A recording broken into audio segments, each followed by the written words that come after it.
E se a maior instituição religiosa do Ocidente tivesse sido construída sobre uma mentira? A Igreja Católica afirma que Pedro esteve em Roma e fundou o papado. Mas e se isso nunca tivesse acontecido? Como um poder que nasceu da fé conseguiu se tornar um império, capaz de manipular reis, dividir continentes e esconder segredos por séculos? Hoje, você vai conhecer a história do papado que a própria Igreja preferiria que você não soubesse. Há 2000 anos, um simples pescador da Galileia recebeu uma promessa que mudaria o destino da humanidade. Tu és Pedro, e sobre esta pedra edificarei a minha igreja. Mas será que Pedro realmente pisou em Roma? E como uma instituição fundada sobre fé e humildade se tornou o poder político mais influente da história ocidental?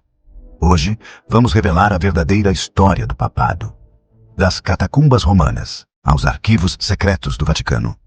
Dos papas santos aos papas que mancharam o trono de São Pedro com sangue e luxúria. Esta é uma jornada através de 2 milênios de poder, fé e contradições. Comecemos pelo início.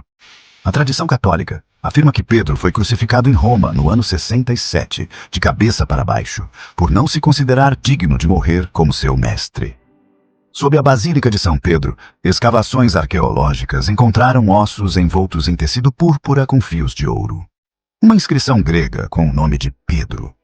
Mas historiadores como André Chevitarese, da UFRJ, contestam. Não há evidências históricas concretas de que Pedro tenha estado em Roma.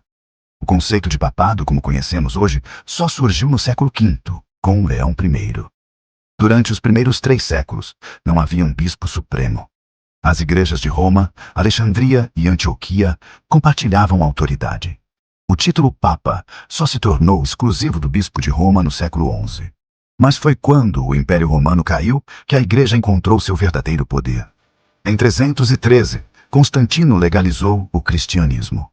Em 380, Teodósio o tornou religião oficial do Império. E assim, a Igreja de perseguida tornou-se perseguidora. Se há um período que a Igreja preferiria esquecer, é o Saeculum Obscurum, o século obscuro do papado. No ano de 1492, Rodrigo Borgia comprou o papado.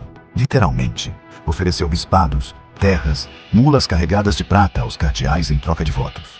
Tornou-se Alexandre VI. Este papa teve pelo menos 7 filhos reconhecidos. Nomeou seu filho César Borgia cardeal aos 18 anos. Promoveu orgias no próprio Vaticano. O infame Banquete das Cortesãs de 1501, com 50 prostitutas no Palácio Apostólico. César Borgia assassinou o próprio irmão e jogou o corpo no rio Tibre. Alexandre VI encobriu o crime. Envenenavam inimigos durante jantares sagrados. Vendiam indulgências como mercadoria. Mas aqui está o paradoxo divino. Mesmo no auge da corrupção, Alexandre VI promulgou as bulas alexandrinas, dividindo o Novo Mundo entre Portugal e Espanha, moldando a história das Américas. O Tratado de Tordesilhas, assinado por um papa corrupto, definiu o destino do Brasil. Nos arquivos do Vaticano, 85 quilômetros de prateleiras guardam segredos de 12 séculos. Documentos sobre a Inquisição, cartas de reis e rainhas, o pedido de anulação de Henrique VIII, o julgamento de Galileu. Em 1139, São Malaquias teria visto em visão todos os papas até o fim dos tempos. 112 pontífices, cada um descrito por uma frase em latim. Glória Olivae, a glória da oliveira. Seria Bento XVI, da Ordem de São Bento, cujo símbolo é a oliveira. E o último papa, Petrus Romanus, Pedro o Romano. A profecia diz, na perseguição final da Santa Igreja Romana, reinará Pedro Romano, que apacentará as ovelhas em muitas tribulações. Depois, a cidade das 7 colinas será destruída e o juiz terrível julgará o povo. A Igreja nunca reconheceu oficialmente esta profecia. Muitos acreditam que foi forjada em 1590 para influenciar um conclave. Mas, coincidência ou não, as descrições dos papas têm sido curiosamente precisas. Mas esta não é apenas uma história de poder e corrupção. É também uma história de redenção. Entre os Alexandres e os Borgias surgiram Francisco de Assis e Madre Teresa, João Paulo II, que ajudou a derrubar o comunismo. Francisco, que abraça refugiados e lava os pés dos pobres. O papado é um espelho da própria humanidade, capaz do sublime e do terrível. por 2000 anos, tem sido o eixo em torno do qual gira a história ocidental. Das cruzadas ao renascimento, da Inquisição à teologia da libertação. Hoje, 1,3 bilhões de católicos olham para Roma, não para um trono de poder temporal, mas para uma cátedra de orientação espiritual.